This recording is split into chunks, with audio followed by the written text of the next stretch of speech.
Paulo, o homem a quem Deus usou para levar o Evangelho a todas as nações e rompeu com o ciclo do Evangelho apenas para os judeus. E vamos lembrar que na sua segunda viagem missionária, ele vem exatamente a uma cidade que estava na Grécia, cujo nome era Corinto.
Vamos de volta à história, dentro da nossa viagem, viver os momentos em que o nosso apóstolo, mensageiro da primeira era da igreja, Paulo, o homem a quem Deus usou para levar o Evangelho a todas as nações e rompeu com o ciclo do Evangelho apenas para os judeus. E vamos lembrar que na sua segunda viagem missionária, ele vem exatamente a uma cidade que estava na Grécia, cujo nome era Corinto. Uma cidade pervertida, uma cidade rica e uma cidade sem princípios éticos e moral. Imagine você, ao chegar aqui no ano 46, Paulo encontra-se com dois discípulos, Áquila e Priscila, que haviam sido expulsos de Roma e aqui estavam. Por 1 ano e 6 meses, Paulo viveu aqui na cidade de Corinto. Encontrou aqui uma série de coisas que ele teria que lutar contra. Se você estuda as Escrituras, verá que a carta de Paulo aos Coríntios é marcada por pontos que nos diz como ter moral, como ser éticos e como temer a Deus.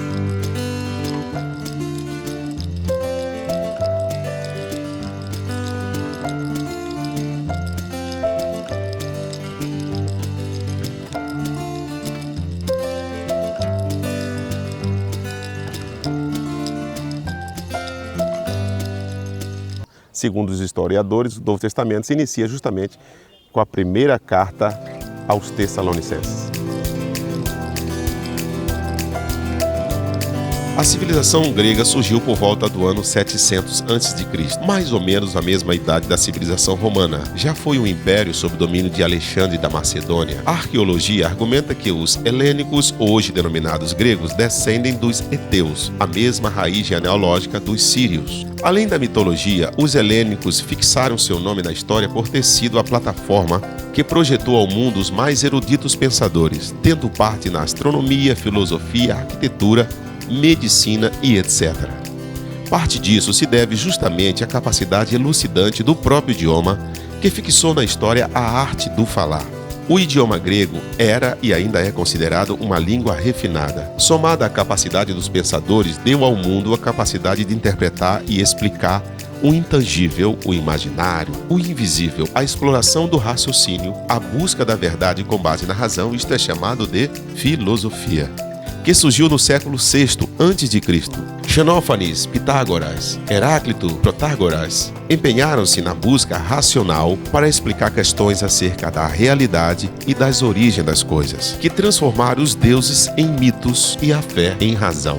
Do período pré-científico até a filosofia, os titãs geraram os deuses geraram os semideuses inspiraram os heróis. Mas em busca do cidadão ideal, a filosofia aniquilou todos eles. Para os helênicos pré-científicos, grande é o homem que faz. Quanto para os cientistas, grande é o homem que explica. Assim o homem deixou de fazer e começou a pensar, transformando a verdade relativa mediante o discurso. Assim, sem perceber, recriamos os mitos.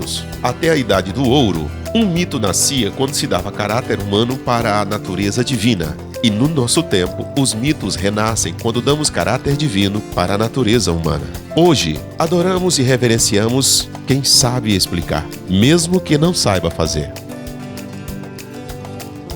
Imaginemos voltar ao tempo e reencontrarmos Paulo aqui em Corinto, passando depois de uma visão que Deus lhe deu, que ele deveria sair de Troade, vir pela Macedônia, entrando por Filipos, Tessalônica, passando pela Bereia, chegando a Atenas e de Atenas vindo a Corinto. Em Corinto, uma populosa cidade rica, Atenas, uma cidade culta, Corinto, uma cidade rica. 3 fontes de rendas principais de Corinto: 2 portos, uma exportação de frutas que daqui eram mandadas para outras partes do mundo, e o último, a comercialização do corpo de 1000 sacerdotisas de Afrodite que viviam aqui nesta cidade. Imaginemos Paulo chegando e encontrando aqui a tradição da mitologia com basicamente 2 templos. Nós estamos vendo o templo construído, aqui as ruínas do templo de Apolo. E o outro nós podemos ver no alto desta montanha. Lá em cima estava o templo construído a Afrodite. Estes 2 templos aqui marcavam 2 pontos da mitologia do costume. Não se tinha e não se falava em Corinto na palavra moral e ética. Afrodite, deus do sexo. Por isto, a comercialização do corpo da sacerdotisa era muito grande. Dá para se notar, acompanhando os escritos de Paulo, a dificuldade, e hoje entendemos bem melhor por que Paulo teve tantos problemas com a igreja que estava em Corinto e a necessidade da perseverança e do Espírito de Deus sobre ele para orientar esta igreja com tantas abominações, com tantos costumes. Foi a igreja que mais deu problema para Paulo, com divisão, com briga entre irmãos, com fornicação, com toda sorte de imundícies e práticas. Inclusive, uma das piores é das mulheres tentarem invadir os púlpitos e se tornarem sacerdotisas, coisas que Deus nunca constituiu e nunca ordenou uma mulher para ser. Então temos aqui que Paulo enfrentou uma batalha espiritual muito grande nesta cidade. Mas temos aqui também, hoje, pela graça e misericórdia de Deus, o entendimento aberto de que Deus sempre usou tomar uma igreja, tomar os acontecimentos nacionais, os acontecimentos que marcaram uma época para nos dar uma direção daquilo que Ele queria. Eis a razão da existência da carta do apóstolo São Paulo aos Coríntios. Agradecemos a Deus pela sua providência. Assim como Corinto sofreu uma destruição no ano 146 a.C. e reconstruída no ano 46, nós temos também que há uma desvalorização dos princípios, dos valores e da fé, que foi ao longo dos anos sendo deturpada, mas que agora também a nós nos foi revelada nesta hora final pelo ministério de Deus através de um profeta. É maravilhoso ver a história e a Bíblia caminharem juntos para mostrarmos ao povo que a Bíblia não é um livro histórico, mas é um livro profético. Deus te abençoe com esta meditação.